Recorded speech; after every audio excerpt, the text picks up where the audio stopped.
It's funny though, the comments that I received from my video short late last night after taking Ladybug outside.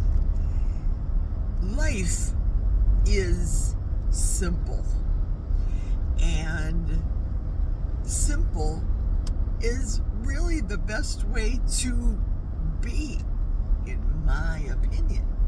Allow me to expound on this, please. Insofar as, let's start about my channel name change, the name Carnivore, and I mentioned for me, it starts to become like a rote prayer, something I kept doing over and over and over again. But people don't necessarily want to see YouTube entertainment over and over and over again, making the same old. And that's why I admire creators like Chris Cooking Nashville, because he is very unique in his adaptation of recipes. I mean, seriously, the guy took 12 eggs from the store and made them 12 ways. Simply genius. That's what it was. And for my lifestyle, the simpler the better.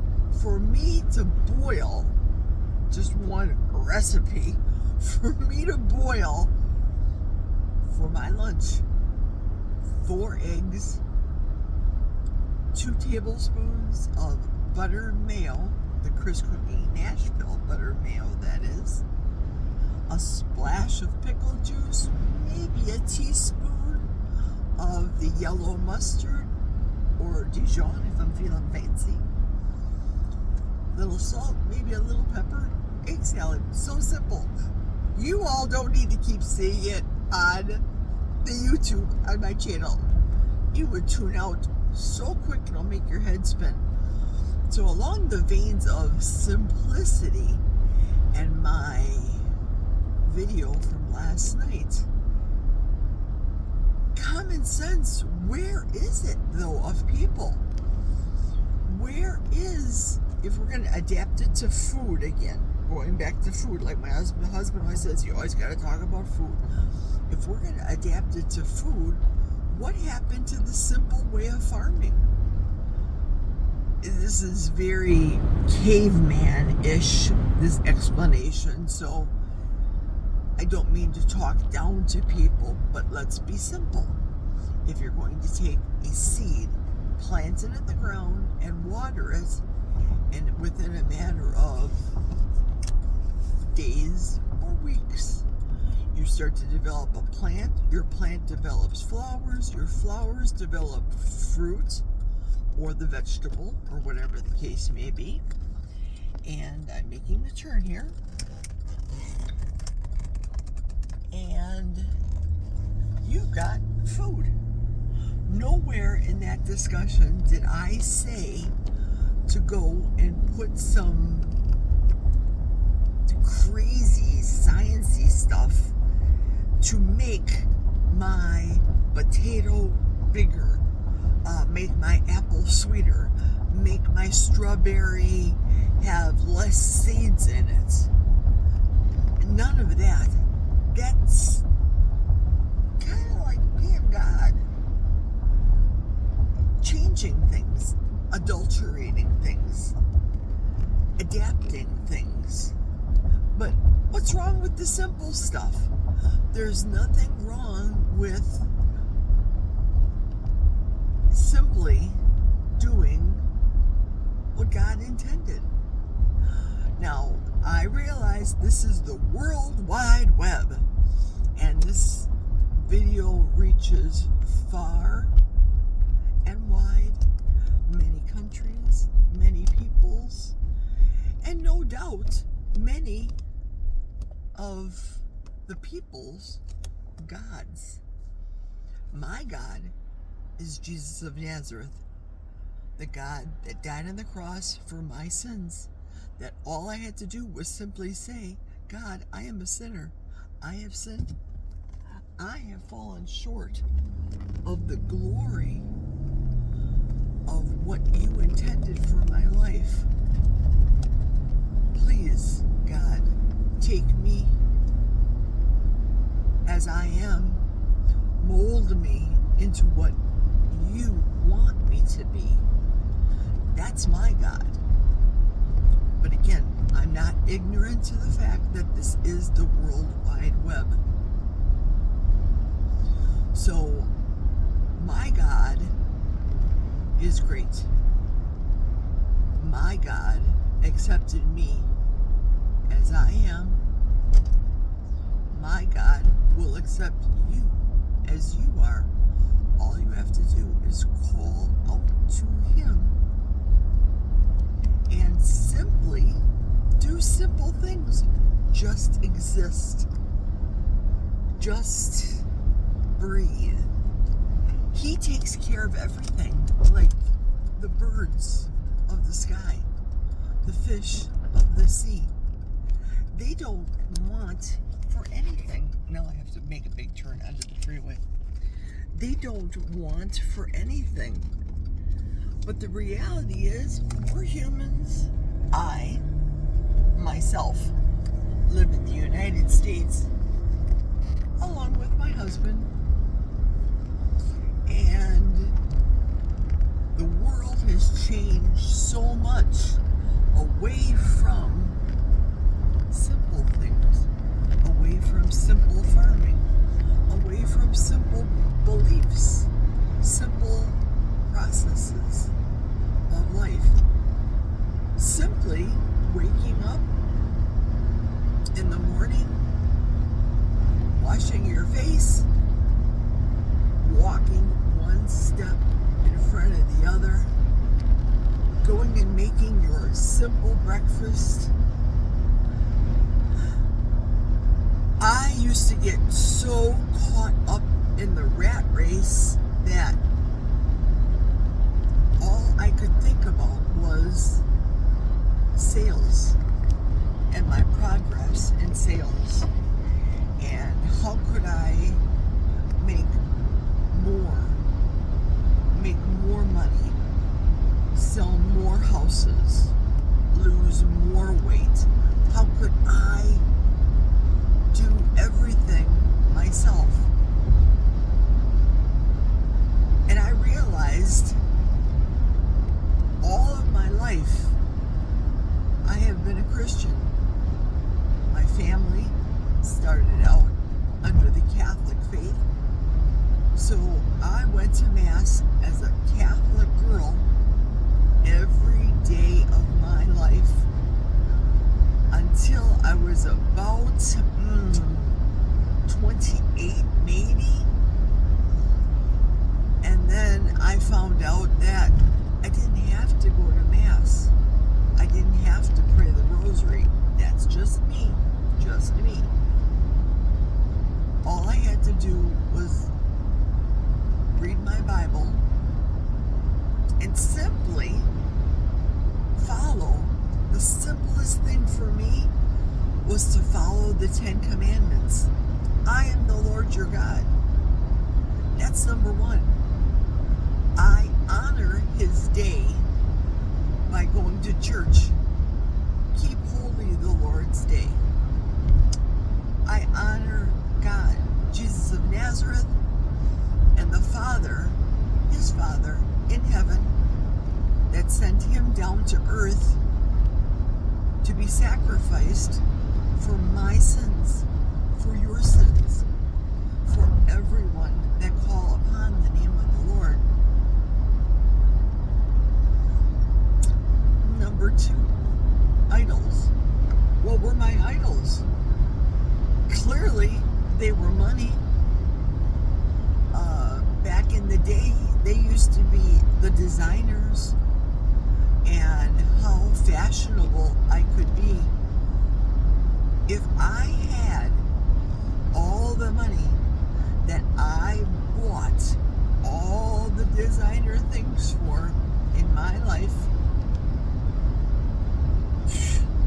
let me tell you, I'd have more than enough. But the idols, when I sat back yesterday and thought about what I wanted to talk about on my way to church, the idols are what you place above God and what you place as priorities. It's no secret the priorities of my life is my God, my husband, my family. That's my priorities. So that is what I was referring to when I started my little short yesterday about the simple life and the rapture.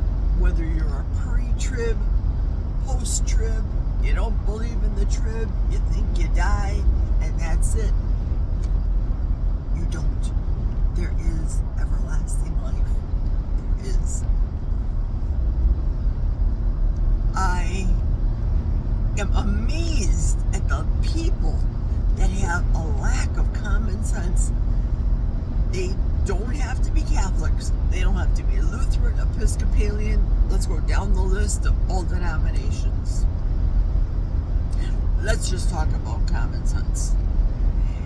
And I attribute it to why I wanted to start the series called The 10 Commandments. But I don't want to be a fire and brimstone person. Oh, she said 10 Commandments. Tune her off. We're not listening. No, Jerry started out being very simple-minded with my video today, and how astonished I am that people can't figure out. Let's talk about the people I work with, for example. You have a blueprint to making a part, and on the blueprint, somebody created that blueprint, and in that creation is a part that goes on, let's say, for example, a case tractor. So this part that goes on the case tractor has many pieces and many parts, because the case tractor is humongous. Huge.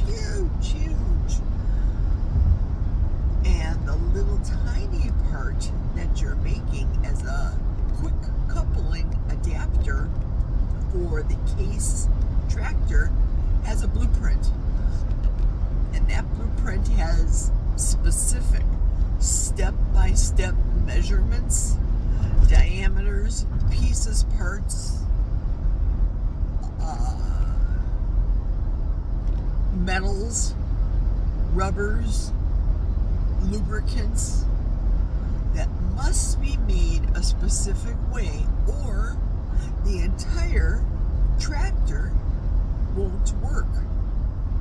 So is your life a blueprint? They say that when you're faced with, let's say, an accident, for example. Oh, I almost had an accident. My whole life flashed before me. That was your blueprint. That was everything that happened from cradle to hopefully not the grave, because you survived with the statement that your whole life flashed before you. And the people that I work with want to take shortcuts, and they don't want to use an adapter to fit the rubber O-ring. First, use the adapter to put the nylon O-ring on top of that, and so on and so forth to make the part. Because if they screw up, and let's say they cross member or cross thread any of these O-rings, you're going to cause a leak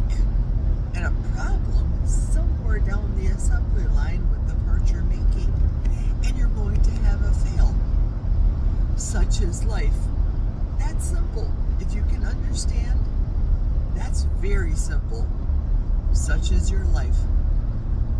So when I mentioned to my boss my theory that it's very, very simple, and I spoke of religion, I kind of got and I'm not joking here, he does this a lot. Well, psychology was my major in college, and that tells me, Jerry, I'm not interested. Don't talk your God stuff to me. This is a factory. But it's simple. I said, if I don't make this part well, by the time you get it down the end, you're gonna have a leaky part. And heaven forbid, if you have the leaky part, you're gonna ignore it, you're gonna put it in the box and send it off to the customer. What's gonna happen to the customer? The customer's going to have a case tractor that doesn't work. That a gear or a piston isn't functioning properly, and they're going to scratch their head. And what caused it? The part that was made in Wisconsin. If you go back and think back and take steps back. So, I think he understood it, but nobody wants religion beat on them at work, I guess. Nobody wants religion beat on them on YouTube. Nobody wants somebody to say, this is the way you should believe because this is the way I believe. No. Like I've said before, pardon me. Like I've said before, who knows what happens in that last minute of your life when you're at death's door and you're this close to meeting God. If you don't say in that last second of your life and call out to God and ask for mercy or call his name, call upon the name of the Lord and thou will be saved. Now, when we ultimately see God, my God in heaven, the Father in heaven, I will be judged for my actions on this earth. And that's a whole other issue. But even when I was a little girl and I went to the store and I stole a Tootsie Pop. That's what I did. I was 4 years old and I stole a Tootsie Pop and I got my dad's car, his Ford, and I was sucking on it so proud. My dad took me by the hand, lickety-splickety, took me back in the store, met with the store manager, told the store manager to call the police, made a big drama of this. Now, this was in the early 60s. Made a big drama of this to the manager. Call the police. We don't want her anymore. She's going to have to live in jail. Yada, yada, yada. Those were words that scared the living daylights out of me. That taught me at, I don't know, if I was 4 or 6, whatever I know I was very small. And I believe it was before school, before I went to school. Well, from that moment forward, I said, I'm not stealing anything. I cannot be separated from my parents. I cannot be separated from my father. Now, as an adult, I don't want to be separated from my Father in heaven. I want the simple life that God has given me. So in closing, think about the simple things today. today and throughout the week. Think about the menial tasks that you do every day, how simple it is, how easy it is, and how easy it can be doing what God intended, what's in your heart of hearts, what your conscience tells you, what's good, what's bad, what you know. Have a lovely rest of your Sunday. Have a fantastic week. Hopefully, I'll be able to talk this week if I'm not too busy, because I wanted to keep a very, very simple life. And next weekend, we're heading to see the granddaughter turning 18. So I'm going to close now. Have a wonderful week, everybody. Go to church. If you're seeing this early, go to church. Take care. Cheers, y'all.